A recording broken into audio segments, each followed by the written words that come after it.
Hey, deliberate ladies. I'm so excited to be able to talk to you today.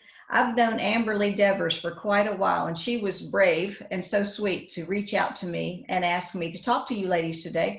I think probably part of it is because I'm a licensed counselor, certified Christian counselor. The work that I have done for a while might fit into some of the things that she's been working with you on. And as we discussed what I would talk about today, she said, yes, yes, that's the kinds of things I've been telling them. And it'll be great for them to hear it in another way, or just almost like a repeat. And the more we hear things and practice, the more we're more likely to change. So I wanted to talk a little bit about your freedom journey. Those are words that I got from Amberly. And I just wanted to talk a little bit about the way that we face our journeys. We all are individuals. We're all different. We've all had different circumstances. I call them platforms. You know, we've been born into different families. We have all had different educations, different experiences, different influencers in our lives, and lots of different circumstances. And our circumstances are fluid. You know, well, we have piles. I told Amberly, we have piles of circumstances every day. We may be on the phone and one of the kids may yell and then something else goes on, the doorbell rings. I mean, it's circumstance upon circumstance, issue upon issue, situation on situation. Those aren't the ones that usually get us, unless that's kind of stressful, which I'm sure it is. The things that get us are of course, a various degree of things. It can be something small, it can be something big, and it's not really the circumstance that is the issue in our life. It's really the way we respond to that circumstance. And I know all of you really do know that to be true. Sometimes we get in a habit or a pattern of the way we respond. It's almost like we're set on automatic. And if we're having a stressful day, everything bugs us. We're on automatic. We don't stop and think about that circumstance and how we could respond in a very calm way and not add to our own stress. But we just live in so many different kinds of circumstances. And as I said, everything is a circumstance. And actually we live in with this, what's ongoing. We will never stop having circumstances until we draw that last breath. And let's hope you get through the rest of this video at least. Sometimes some of our circumstances are very stressful and extremely hard and even extremely sad. I would imagine that all of you have faced something with those labels. Some of you are going through those things now, and some of you will go through them in the future. And just because you have gone through hard things doesn't actually mean you're finished yet. You're going to go through other hard things. Sometimes we will be in such a place in our head that we'll actually say everything is terrible. Everything is just terrible. Nothing's going right. Of course, some circumstances are so engulfing that they really do take our entire mindset. Like if you've lost a loved one, or you have a child that's been given a diagnosis that scares you to death, it just takes over your whole mindset, and that's understandable. I've had clients come into my office and say, everything is absolutely awful. Nothing can get worse. And so I listen to their issues. I listen to let them unfold their story, because, it really helps to be listened to. I mean, just sometimes that's all a person needs, just for somebody else to listen. But when somebody would come in and say, everything is absolutely terrible, nothing can get worse, of course, I would listen, and I would listen to the way they were perceiving their circumstances and the way they felt about their situations. And it also showed me how much they were hurting. When people say that everything is terrible, are they just being real negative, or is that an indication of how much they're hurting? Well, it could be a combination of both, but for sure they're hurting. And often when we hurt, we just can't think straight, or certainly not as together as we normally would. There's a lot of pain when we're hurting. We also have misbeliefs wound up in the way we respond to things. We're going to talk a great deal more about that. We may have fear, we may have worry, we have anxiety, and fear, anxiety, and worry, those words all go together. And then sometimes our problem is because we have taken in misinformation, just a good bit of misinformation, excuse me. And one of the things I would say to a person that would tell me that everything is wrong and nothing can get worse. And they've told me, before they tell me that, I'll say, oh no, well, I'm so sorry to hear about your children. And they said, what's wrong with my children? And I said, well, you said everything is terrible. They go, oh, well, no, my kids are fine. And I think, well, did your house burn down? No, my house is okay. I said, well, see, right there, you've given an example that you have maximized your circumstances because your children are fine and your home is fine. But you said everything is terrible and it can't get worse. So right there, you have proven to yourself, oh, yes, it could. It could get worse. Now, so let's get down to it. What's really wrong? What's going on? And maybe there's a couple of significant issues. Maybe there's something even out of state. Maybe it's a relative that's sick or somebody that you want to go help, but you can't get there because maybe the virus, or maybe because you're so busy with life circumstances, yet you're so concerned, you let it consume everything about you.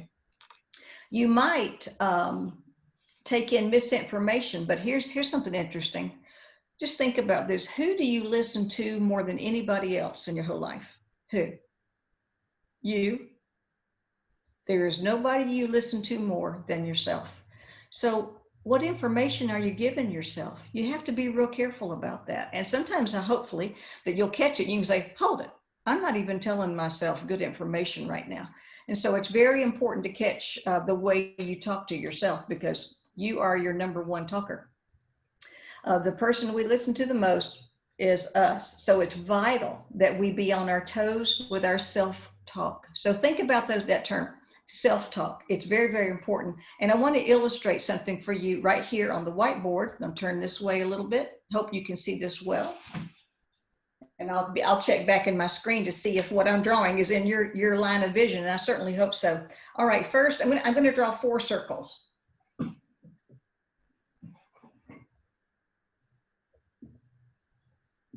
All right, let me look and see if they're on. Well, yes, they are. Okay, this one's out of whack, but that's okay. Now the first circle is for the trigger, the event, the thing that's come up that you weren't planning for. So I'm going to write trigger right here. And I would recommend you jot these down, that you just, I hope you're taking notes. I don't know that I'll say anything so awesome, but some of these drawings can be very helpful. So I recommend that you draw the 4 circles and write trigger in the first circle. I'm going to call that circle A. And excuse me if I get in the way, but I'll sit back down in a minute. And so you can see this. Let me see, can you see? All right, circle A is trigger. B are our thoughts about that trigger, so we aim that way, and then we will have resulting feelings. We will have resulting feelings based on the circumstance, and then that takes us to our outcome or the action. Now here's the deal. When we see how things come out, based on what we think and how we feel, we can sort of determine, was I demonstrating my best thinking here? And then were my feelings that followed along, well, you can see that they come from that. You don't just feel one thing. You can't think something incredibly healthy and positive and then come out with a negative feeling in feeling department. Like, you can't think, well, that's great. I think that's going to be just fine. I am so worried. Those don't go together. If you've told yourself that everything's just fine, you probably will have feelings that align with that. You should. So, but let's say this trigger was something that was very upsetting, and you are telling yourself, everything is awful. I can't handle this. If you're giving yourself a lot of negative self-talk, let me tell you where a lot of that comes from. I'm going to write it lower. This is your beliefs. If you believe that this thing is so terrible, you're going to think it's so terrible. I'm going to give you an example of that in just a moment. And if you think something's so terrible, you're going to feel afraid, worried, anxious, maybe mad, something like that. Then your outcome is going to follow. If you're really mad, you're likely to have an outcome, a response that demonstrates that you're mad. And more than likely, you'll have to come back later and say, oh, I'm sorry, if you acted out of anger. Not that it's wrong, I'm not saying it's wrong to be angry, But sometimes our outcomes when we're going down the tubes with some things don't come out the way, nothing that we can be proud of. I want to give you an example of this. When I was in the 4th grade, and you can relate to this, I'm sure, somewhere. We get our beliefs from things we're taught. And I was in the 4th grade, and the big deal back in the cave on Fridays, you would go home with a friend from school on a lot of Fridays and spend the night, and that was a big, big, big deal. So you would have it prearranged. You'd ride the school bus home with a friend. Well, I got invited to go to Carol's house. Carol Cudworth, she was my little good friend in the 4th grade. So I asked my parents in the car, I was in the car, I'll never forget this, and I was, of course, in the back seat, and I said, oh, can I ride the school bus home with Carol on Friday? She wants me to spend the night. And most of the time that was a yes, and that was so exciting. My mother looked over at my father, didn't look back at me, didn't say anything out loud, but looked at my dad and mouthed the word. Now, could you tell what my mouth just said? It was the word divorce. I don't even know what that was, but apparently it was so bad you couldn't say it out loud. The way that my parents responded to that request set a thought pattern in my head. I did not get to go to Carol's. The answer was no. And that was the end of it. There was no discussion. There was no explanation. Just no, I couldn't go to Carol's, and I could not understand why, but that was that. Well, then life goes along. Of course, I'm older and I find out what divorce is, and it's very sad. It's when a marriage dissolves and people aren't married anymore. But because of the way my mom and dad responded about that word, I thought that divorce apparently was, unspeakable. So bad that you didn't even say it out loud. And then I also decided in my little young head that people who get divorced, there must be something wrong with them. I mean, like, we don't get around those people. Isn't that awful? I apologize to anybody there that's been divorced. And here's where I'm going with that. When I was 28 years old, I had a 3-year-old and a 2-year-old, and I was pregnant with my 3rd child. My husband left us. So a year later, I got divorced. What do you think I thought of me? Exactly what had formed in my mind since childhood. I thought that I was not a good person. There must be something wrong with me. And how could I possibly be of any value to anybody? And I'm a Christian. I know some of you may use the term higher power when you think about something outside of yourself that is greater than yourself. I actually use the terms God, Jesus Christ, Holy Spirit, and so forth. Well, I'll tell you what, because of my false belief, my misinformation and a false belief that had formed in my head, which is demonstrated right here. Here's a belief. And based on that belief, I had wrong thoughts, very, very wrong thoughts. I thought divorced people were kind of losers. That's what I thought about myself. I'm not saying that about anyone else. Therefore, my feelings were shame and guilt. It was just awful. And my action was, I literally pulled the shades in my house and just set them there alone with my children. And on the weekends, they went to their dad's. I just sat in there at the most miserable person in the world because I thought I was useless and no good. And that is just terribly sad. Now I've grown a lot. I went to counseling myself years ago before I even thought about becoming a counselor. And I learned the truth. I had to get rid of that belief. That's not true. That divorced people are something you can't even get around, and that divorce is just the worst thing you could ever do. I had to learn that sometimes those things happen. We don't want them to happen, but they do. That did not change my value. That did not change the pathway in my life, the things that God had planned for me to do. And he had a lot of plans, and it was interesting. I became a counselor, and I did get married again 6 years later to just a saint, just an absolute saint. Blessed, blessed, blessed. That's all I know to tell you. And then had another child with him. I want to show you something else that we do with our thoughts. I'll get rid of this drawing and put another one up. Excuse my back. All right, here's another one. Get our pen out here. Here's another thing that we do sometimes. I'll just draw a circle and write the word issue. So an issue is at hand. I hope you can see that. I don't know if the light's good. I really hope you can get in there and see that. And then sometimes we'll have, something that's very important to do, ladies, is, goodness gracious, stop and think. Sometimes we just go blah, blah, blah, when something happens. We need to stop and think. So here's a thought that may come. A lot of people don't stop and think, and they'll immediately go to this thought, and that thought's fairly negative, and they'll build off of that thought and something else, and they'll build off of that thought, and it just gets bigger and bigger, worse and worse. And before you know it, I'll go over here so it's still on the board. We're in a real mess. And so I'll just put a mess right here.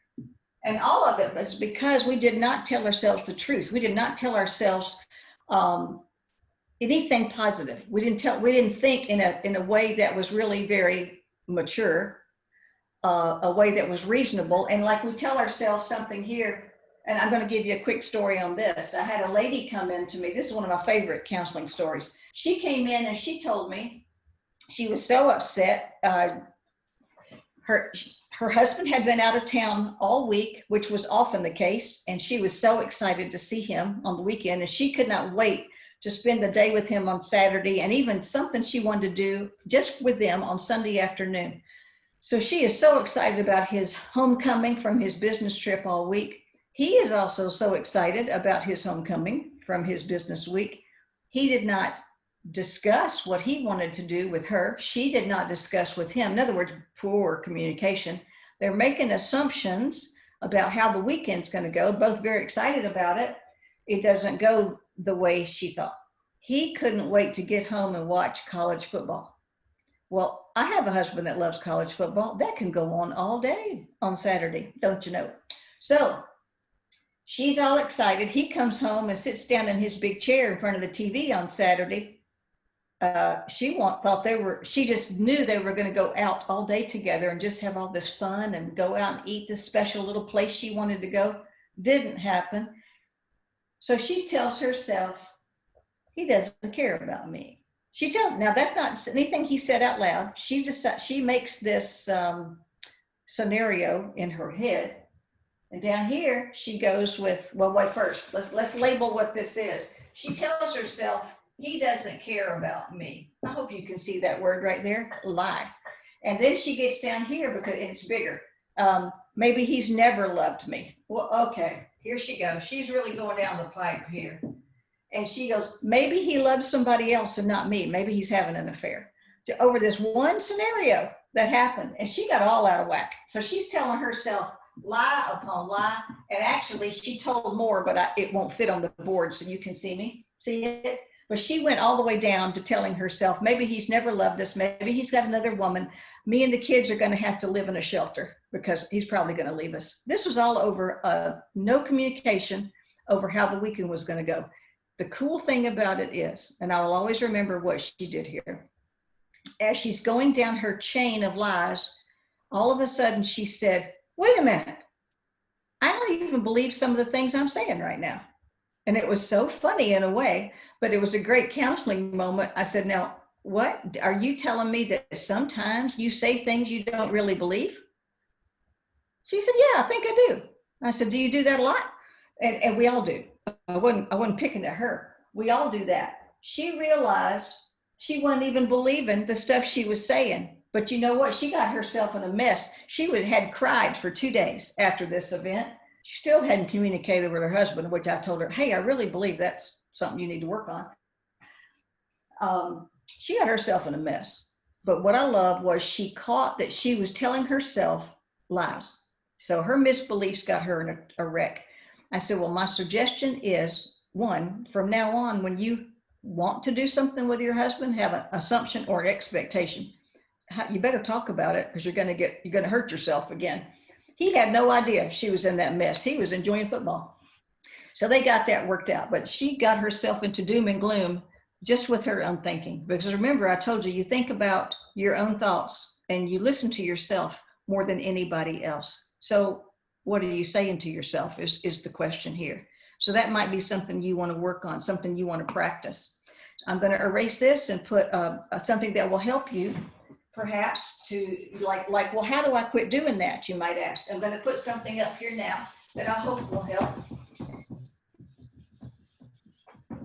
I need to hire a little board eraser, don't I? Okay, now let's look at this. This is highly effective. Okay, so it's just to give you 2 columns. And I'm going to go ahead and put lies. Now, not everything here will always be lies, but most of it will be. And I'm going to put truth right here. In fact, if I had done this with that lady in my office that day, I could have done this way. I did it with the circles that I already drew for you. But over here, we'll use her story. If she'd come into my office and I'd been drawing it this way, I would have put, husband doesn't love me. So I'll just put husband doesn't love me. Never did.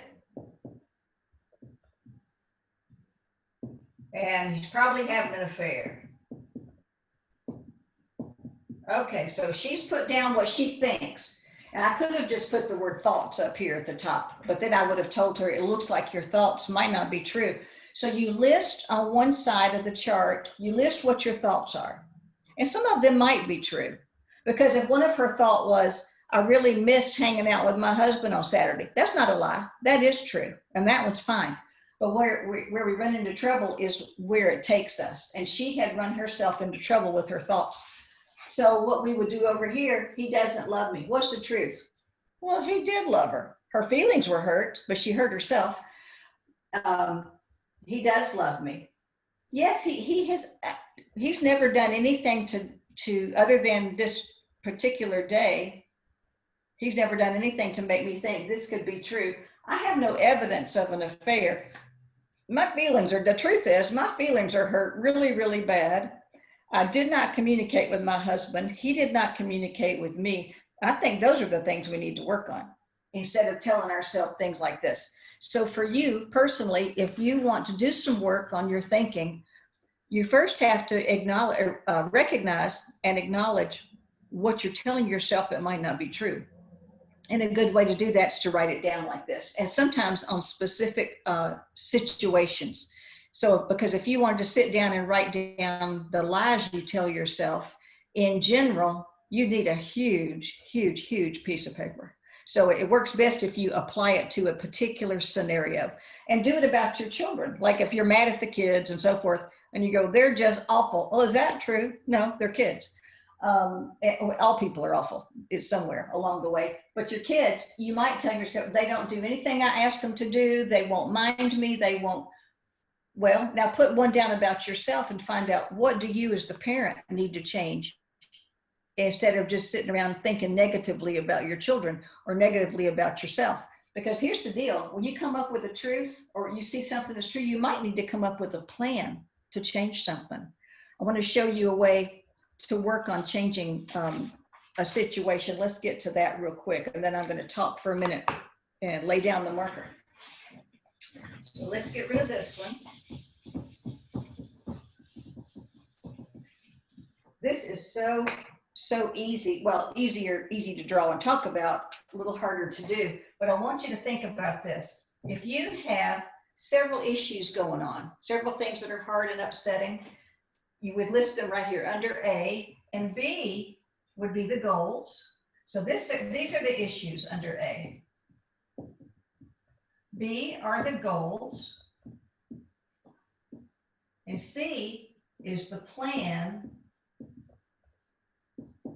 to get from A to B.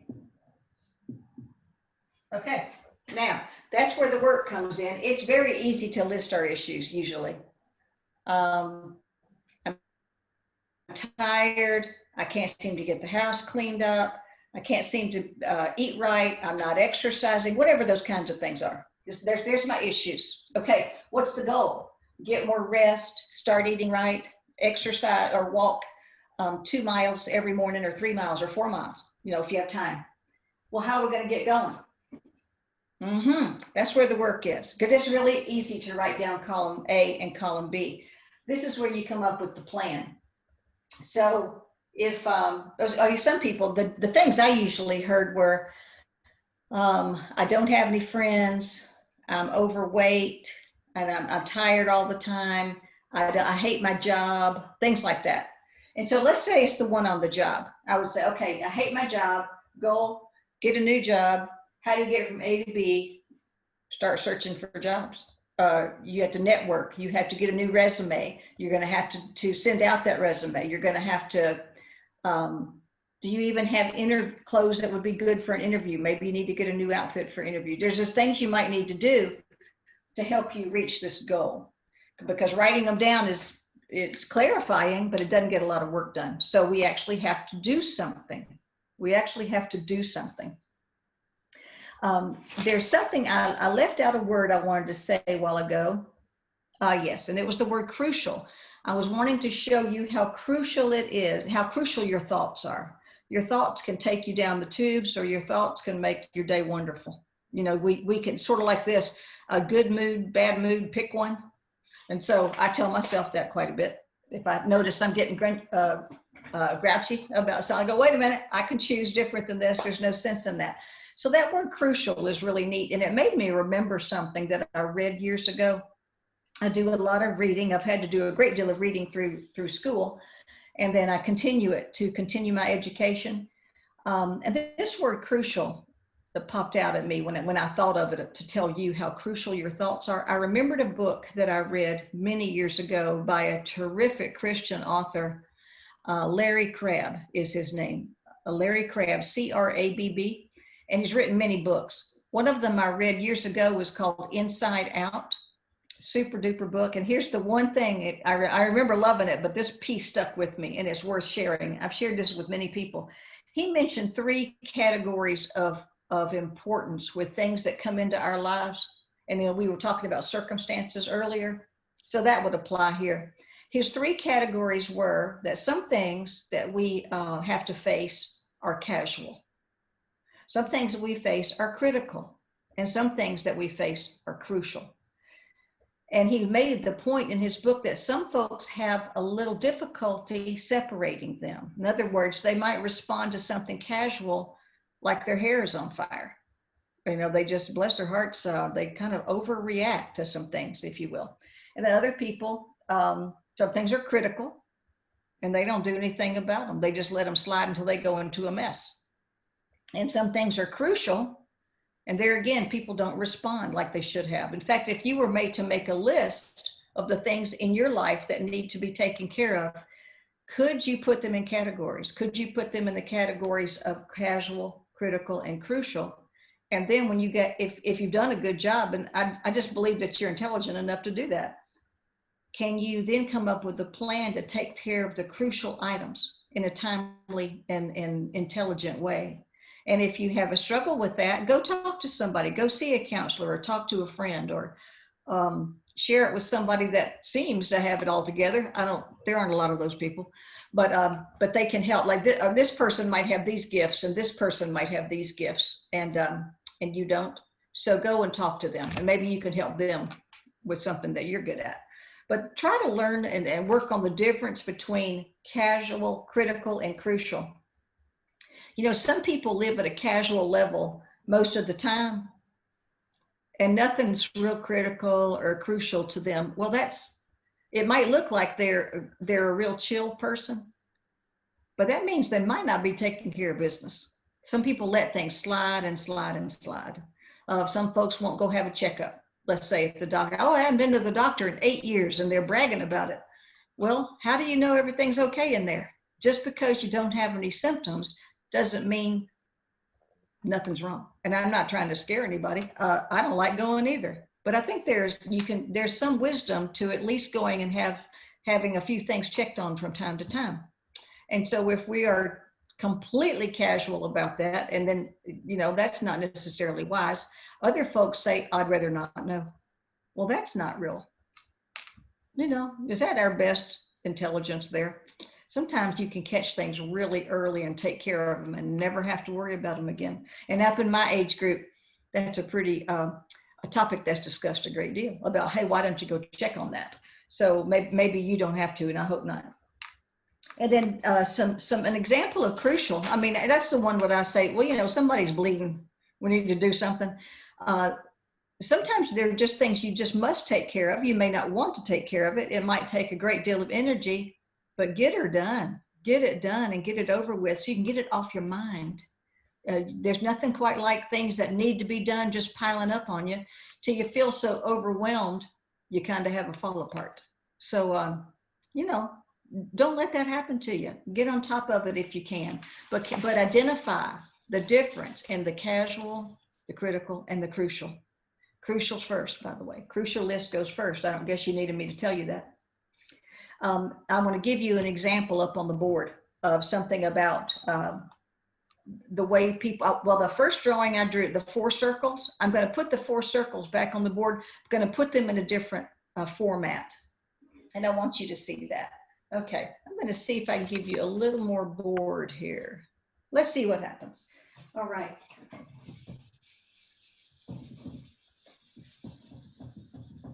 Okay, so we have, first we just have our issue. I'm not going to give it a lot of board. And this would also be a way of saying the trigger or your circumstance. So I'll just write the word trigger right under here. Then the next circle that I had drawn was the circle that went to thoughts. And to save space, I'm going to draw them in this shape. Our thoughts. And then, of course, we have our resulting feelings. And then we have our outcome. Now, what I want to show you is what happens when a person, well, no, it shows it's a demonstration of the critical versus the a response, a critical response versus the casual response. So let's say the person over here, they have this particular issue and a trigger, and this is the critical side. I'll write critical. I don't know if this is on the camera or not. We'll hope so. This is critical, and this is the casual side. Okay, so this person over here responds with a critical response. They have, I mean crucial, don't I? I don't mean critical. I'm trying to take it to the big one. This is crucial. They have the crucial, and over here, let's say because they had a crucial, they've made an issue crucial with just their thinking. It doesn't mean the issue was crucial. It's the way they're responding. So they might be, for example, they might be afraid or angry, which are some pretty big responses. And this person responded to this trigger in rather a casual way or a calmer way. Or I love the words emotional intelligence. They're responding maybe with an emotional intelligent response. And this one, let's say in this case, is not. This is a very poor response on this side. But because they responded in an emotionally intelligent way, they responded in a casual way because this issue was casual. It just wasn't that big a deal. Therefore, if they are responding with casual thinking or calmer thinking, they are going to feel calmer. They're going to feel more peaceful. And there won't be this anxiety or the anger or fear, whatever's going on there. And see, their outcome over here, they are liable to do something foolish or impulsive. Not all impulsive things are foolish, but a lot of them are. And over here, the outcome is likely to be something's going to be well handled. And there won't be anything to clean up or to go say, I'm sorry, or I wish I hadn't done that. So it is very important the way you respond to an issue. Can you keep it, what's the word I want? Can you keep it, I can't think of the word I want. So I'll just say, are you going to use emotional intelligence to respond to a trigger? That is incredibly, incredibly important. Another way to look at your circumstances is to ask yourself, this is what I do with kids. I would tell them, you know, let's look at that situation that you threw that fit about and you got sent to bed early. Was that really a big deal or not? And so big deal, I would tell the kids, that's BD, big deal. And if it was not a big deal, we call that NBD. So I would put up on the board, BD for big deal, NBD for not a big deal. And I would give them scenarios. I would say, Mom calls you to supper quit playing with your Legos, wash your hands, and come to supper. Well, a kid throws a fit. Say, now really, was that a big deal, BD or NBD? No big deal. And they had, but of course, right in front of the counselor, they're giving you all the right answers. Oh yeah, that's not a big deal. What about you accidentally broke mama's favorite dish from grandma? Is that a big deal or not a big deal? Well, at the moment, it seems like a big deal. In life, in big things, it's not a big deal, to be honest with you, not about material things. But a child doesn't know that yet. So we want the kid not to say, well, so what? I didn't like grandma's dishes, but they were very special to mama. So they were a big deal to her. So of course we tell her we're sorry. But it's no need. Now I hope mama didn't fall apart and throw a fit. That wouldn't be very emotionally intelligent. But you just have to be able to discern what is a big deal and what is not a big deal. And often I'm talking about keeping it right here. Are you going to let something wreck your day that is just not a big deal? It's just not that big a deal. Or if it is a big deal, can you get a grip or bring it into perspective? Or, just talk to yourself. And I like these questions. Listen to these 3 questions. On a scale of 1 to 10, how much will this matter in 2 years? On a scale of 1 to 10, how much will this matter in 2 months? On a scale of 1 to 10, how much will this matter in 2 days? And that's a good perspective giver. That's a great way to think about things. Now I'm going to switch gears just a little bit. As I reflected on the 2 words, freedom journey, and when Amberly used those words when she was telling me about the work she does with you folks, I told myself that whatever you do, don't forget to tell the ladies this. Okay, your journey will be so much richer and joyful if it's not all about you. I know that you want to work on yourself like I'm trying to encourage you to do, but life is not all about you, and I know you know that, but it is richer and more joyful if you remember that it's not all about you. Find someone to love on, to help out, to guide, to encourage. Try some true sacrificial giving and some sacrificial living. It's an important part of good health.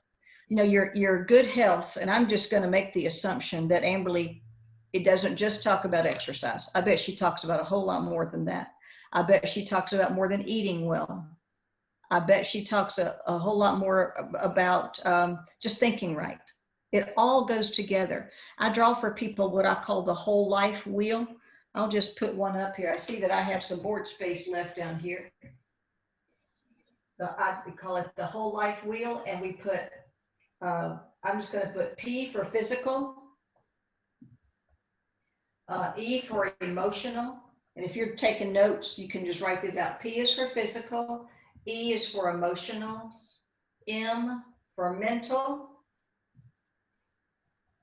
Now this is S for social, so I'll just put SO for social because another S is spiritual. And then this is other. Let's say your work. Well, for me, it would have been counselor. It would have been my work. So physical, emotional, mental, social, spiritual, it all needs to have an appropriate balance. It all works well together. For instance, you may say, everything's great. And then in my talk with you, you tell me you only sleep 2 hours a night. Well, wait a minute. If you're only getting 2 hours of sleep, how are you holding it together emotionally? I bet you're not. When something gets real tough, how are you enjoying a lot of social time? Where do you get the energy for that? And how's it going spiritually? You say, well, I'm so tired, I don't get up and have a quiet time. I don't read any kind of devotions. I don't do anything. I don't meditate at all. I don't have a quiet time because I'm too tired. But you just tell me everything's great. I just don't sleep well. Well, everything's not great. If one area it has broken down, it's going to affect the other areas. That's always true. And I call that the whole life wheel, or a balanced life wheel. Another big thing, and I guess I'll be ending with this part. This is so important. It is about your personal value language, your self-talk. I've already mentioned self-talk, but it goes along with who am I? Who do I believe that I am? What do I think of myself? And a lot of the ways you think about yourself will reflect or project out to how you think about others. For instance, if you use real negative language on yourself, like I'm so dumb, or I'm a loser, you probably project that outward as well. And that's not healthy either way. That's not a good deal. And you're going to reflect that and role model it for your children. And that's unfortunate. But if you get down to doing some work on who am I and why do I matter, or even do I matter? Well, let me tell you what, you really, really matter. God thought you were a very good idea. He thought you up, and he only thought up one of you. Even if you're an identical twin, y'all aren't completely identical. He thought you were a very good idea. And if God thought you were a good idea, you are a good idea. And I wouldn't argue with that if I were you. Your journey can include a lot of building blocks that create a belief system that's not floating on the surface of your awareness. You don't think about, we don't say, I really am valuable. God sings over me. He delights in me. We really don't sit around and think that, but it is true. Whether we're thinking about it or not, it is true. I want to give you an example about something. I'm going to go ahead and erase the board because I'm going to use it in just a minute for my last drawing. I think my good old board needs a bath. I think it does. We'll do that later. My grandchildren put a lot of time in on this board, and it's starting to show it, I think. All right, we'll use that again in a minute. But I want to give you a bit of a story, and we'll end with this, but I really hope you will try. I'm going to show you an exercise that goes with this story, and I hope you'll do this. It would be my guess that everybody listening, and I don't have a clue who you are. This, of course, is taped, and you're watching it after I did it. So I don't know who will be watching this, but I guarantee you that most, if not all, could really benefit from what I'm about to show you. Okay. So I was raised in a home, happy. I mean, I was the middle kid, older sister, younger brother, and I'm little Miss Middle, and I'm just having a great life. I was very independent. I hear that middle kids are sometimes. We won't go into why, but little things are going on in my life, as they do in every life. Mine's no different, that are building and sending me some negative messages about myself, and I'm not catching them. I'm just having that happy life. I'm pitching on that softball team. I am playing piano. I play outside. I ride that bike. I made good grades and had lots of friends and loved my church. And I don't know, just yay, here we go, growing up. That's what I was doing.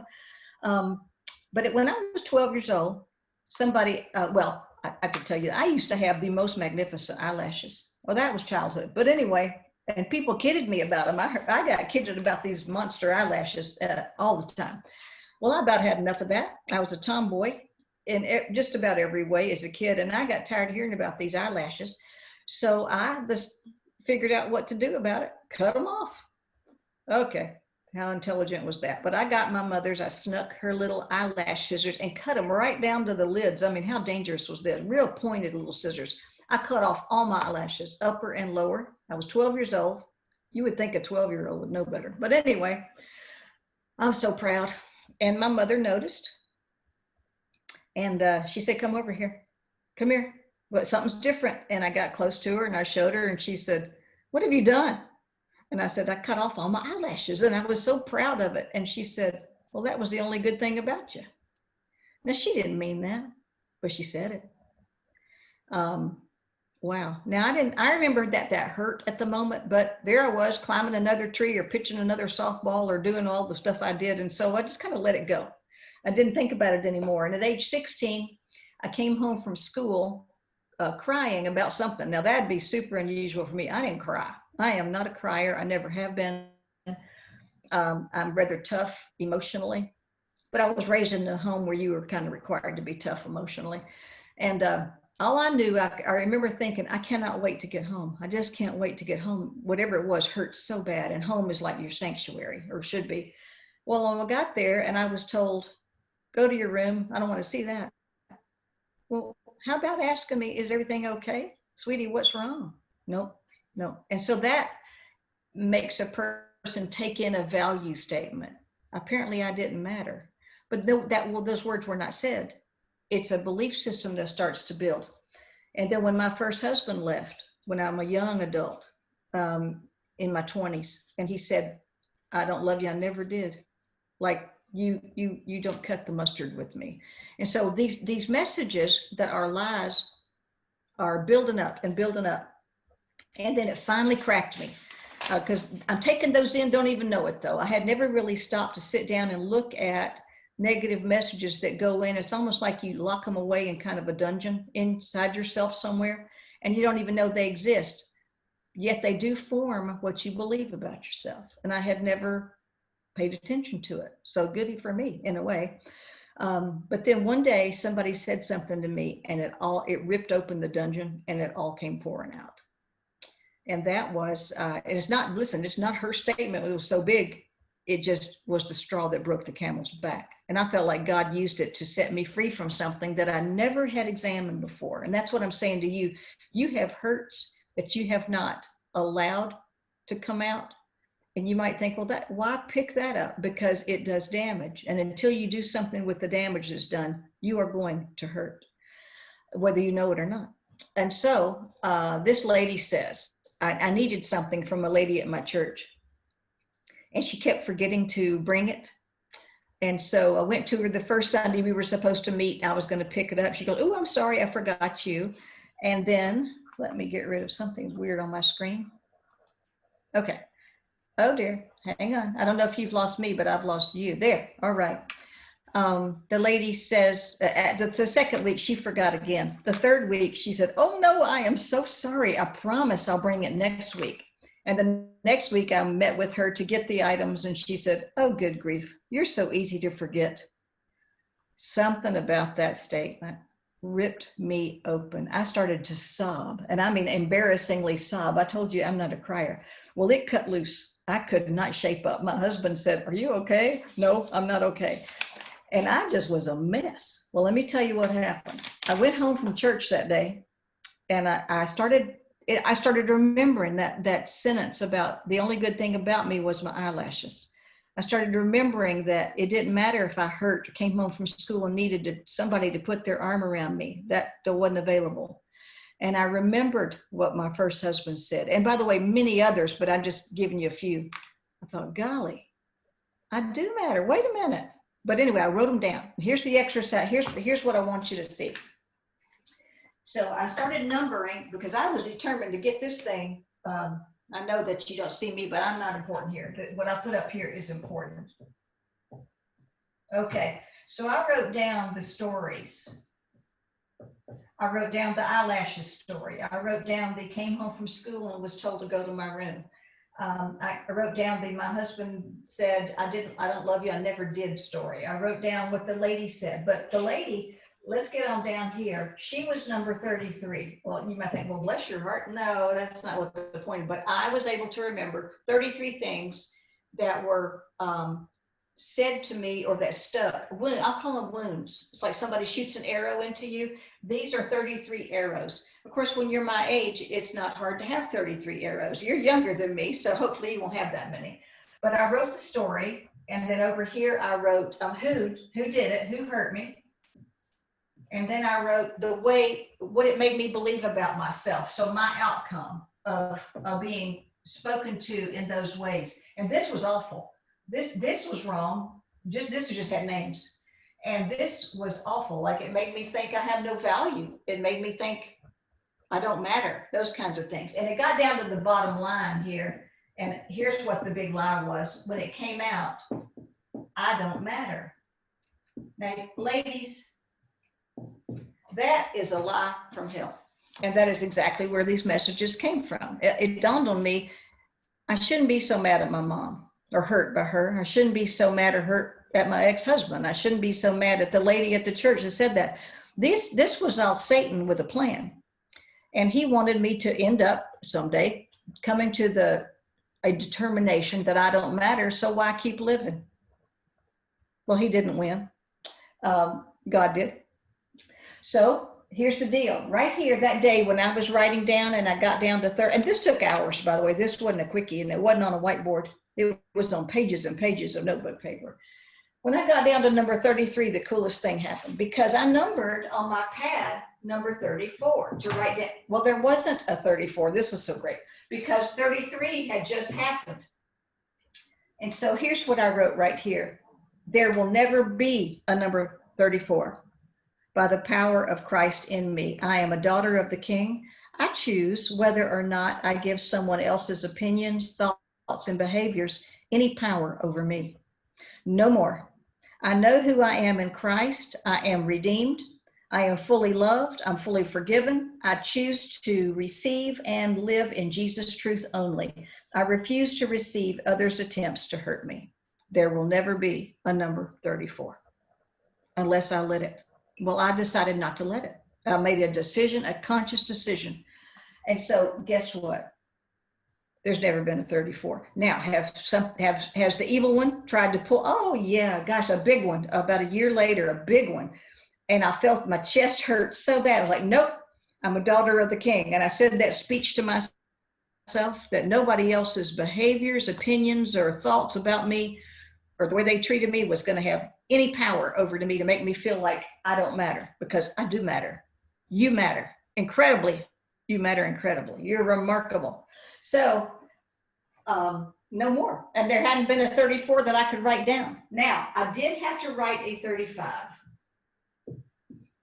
I had to go back because I really wanted to heal. So I went back and spent a few more hours going over every person on that list and forgiving them specifically in my heart. And that set me free. There was the freedom. So if you get nothing else out of this teaching, I hope it will be this part. I want you to remember, I'm going to draw last little drawing and then I'm going to wrap it up. Where is my eraser? Okay, don't forget the forgive them part, even though I have to erase it real quick. All right, here's the last thing I want you to remember. So let's say there's a hill and there's the love of Christ. Here's Christ, the love of Christ. And here's you on this line, earth, air, and everybody else. In fact, there's about 7.5 billion people in the world, so that's what that represents. This is your every employer you've ever worked with, every sibling, your parents, your friends, coaches, you name them, they're on this line. Well, Jesus says that he fully loves you, fully loves, accepts, and what is my other word? Approves of you, approves, of course. That Jesus fully approves of you. Now, that doesn't mean he approves of everything you're doing, but he loves you. He separates the sin and the sinner, so to speak. Now, here's you right here. We've identified you. And here's them, here's they, whoever they are. Now, Jesus says he loves you. He fully loves you. He fully accepts you. He fully approves of you. There's a verse in Romans. It's Romans 1:25. It says, and you exchange the truth of God, here's the truth, for a lie, and worshiped and served created things. This is them or they, whoever. And worshiped and served created things rather than God, who is to forever be praised. And they exchanged the truth of God for a lie, which is what Satan was trying to get me to do, to come out with a big, I don't matter. I do matter. Golly, God thought I was a great idea. He made me, and only made one of these. And just like you. So I'm fully loved, I'm fully accepted, I'm fully approved of. I must never exchange the truth of God for a lie, ever. So please, please, please remember your value. You do matter. Don't let anybody else's thoughts, behaviors, attempts to hurt you or to make you feel differently about yourself than what God says. Do not let that sink in. Prepare a speech of truth in your mind and heart where you say, oh, no, no, no, I know who I am. I'm a daughter of the King. I do matter. I have value, and nobody has the power to take that away from me. Nobody.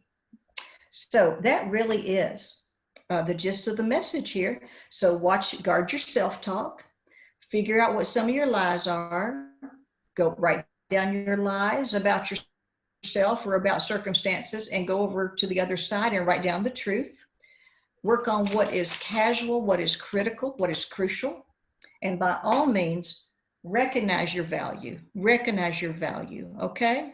Wish I could meet every one of you. I can't, but I hope that something I've shared here is helpful. And I guess this is about the time I sign off. So I wish you all the best. Have a happy Thanksgiving. Thanks.